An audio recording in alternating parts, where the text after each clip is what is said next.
Hi. So சடனாக வந்து ஊருக்கு வர வேண்டிய ஒரு எமர்ஜென்சி சுச்சுவேஷன்னால நாங்கள் சடனாக டிக்கெட் புக் பண்ணி ஊருக்கு வந்துட்டோம். லிட்ரலாக லைக் ஃப்ரைடே மார்னிங் ஒரு 10 o'clock போல் டிக்கெட் புக் பண்ண உட்காந்தோம். இல்லை ஒரு 1 o'clock ஆகிடுச்சு. சில ஏர்லைன்ஸில் வந்து ஒரு டிக்கெட் அவைலபிலிட்டி தான் இருந்தது.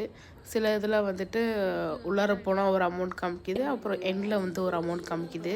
ஸோ அப்படி இப்படின்னு ஒரு ஏர்லைன்ஸில் வந்து டிக்கெட் புக் பண்ணிட்டோம். அண்ட் எங்கள் ஃப்ளைட் வந்து நைட்டு தான். நாங்கள் ஆனால் எப்பயும் போல் ப்ரேயராக தான் வந்தோம். லைக் அந்த லக்கேஜை வந்து வெயிட் போடுற இடத்துல வந்து எங்களுக்கு சீட் அவைலபிலிட்டி இல்லைன்னு சொல்லிட்டாங்க. எங்களுக்கு வந்து ஊருக்கு போயே ஆகணும் அப்படின்ற ஒரு சிச்சுவேஷன் தான்.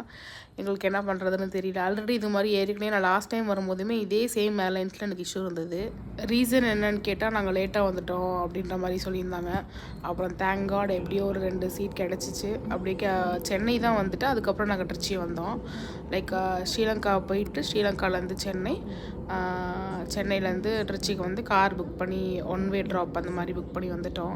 ஸ்ரீலங்கா உள்ளார போகும்போது எங்களுக்கு சன்ரைஸு, ஸோ மேலேருந்து அந்த க்ளவுட்ஸு ஸ்கை அதெல்லாம் பார்க்கும்போது செம்மையாக இருந்தது.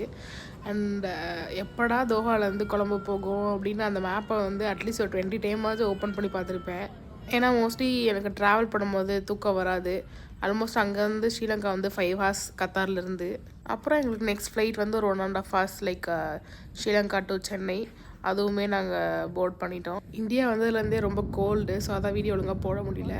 ஸோ இனிமேல் இங்கே இருக்கிற vlogs எல்லாம் நிறைய நீங்கள் பார்ப்பீங்க. பாய்.